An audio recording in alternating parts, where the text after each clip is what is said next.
नखा तालसा हायरमै त्रिपुरा हास्तिनि बेरायखिरि थाइरगनो आवै मुंखलायै हायुं बेरामत लांनानै जायतो मुंबाय प्रमो फेस्ट 2024 बिसि संजाजाकमानि नरक सावै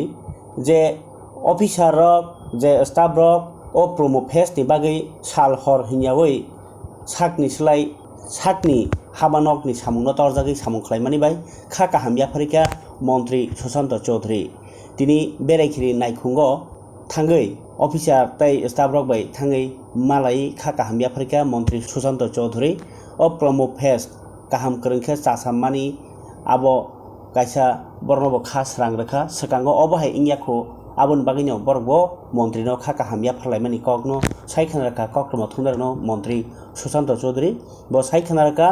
बसकां सालो तैबो अबहाय खा सतनजानाय जात हायुं हाकतर त्रिपुरानि बेरायखिरि थाइनो पिरनानि बागै सामुं तांनानि बागै फानमानखा नै सायखानारका बो পর্যটন দপ্তরের যে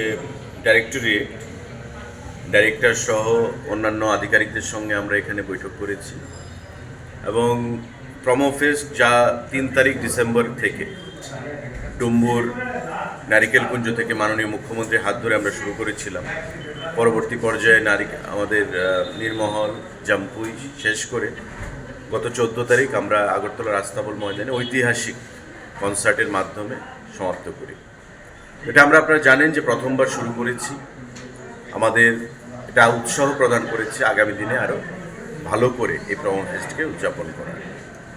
তো বিগত 1 মাস ব্যাপী আমাদের এই কর্মপ্রক্রিয়া চলেছে। আমাদের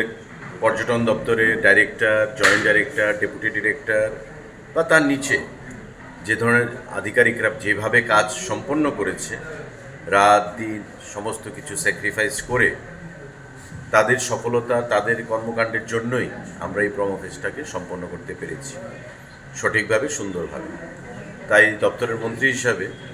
আমি আজকে তাদেরকে ব্যক্তিগতভাবে ধন্যবাদ জ্ঞাপন করার জন্য এখানে এসেছি। এবং এটা একটা ইনফর্মাল মিটিং, প্রত্যেকের সঙ্গে আলোচনা হয়েছে এবং তারা প্রত্যেকে আরও উজ্জীবিত হয়েছেন যে পর্যটন দপ্তর এবারই প্রথমবার এই ধরনের কর্মসূচি আয়োজন আমরা করেছি এবং আগামী দিনে আমরা বিশ্বের বিভিন্ন প্রান্ত থেকে পর্যটকদেরকে এখানে আকৃষ্ট করার জন্য, আনার জন্য রাজ্যে আমরা পর্যটন দপ্তর এই ধরনের কর্মসূচি আয়োজন করব আরও বৃহৎ উপায়ে। তার ব্যাপারেও আমরা আলোচনা করেছি। ওভারঅল প্রত্যেকে আমি ধন্যবাদ জানিয়েছি এবং প্রত্যেকে এই প্রমো ফেস্ট 2024 সফলতার সঙ্গে সম্পন্ন হওয়ার জন্য তারাও তাদের মনের যে অভিলাষা ছিল এই ধরনের কর্মসূচিকে নিয়ে সেটা বাস্তবে রূপ নিয়েছে, তারাও ধন্যবাদ জানিয়েছেন এবং দপ্তরের এই কাজকর্মকে সামনের দিকে এগিয়ে নিয়ে যাওয়ার জন্য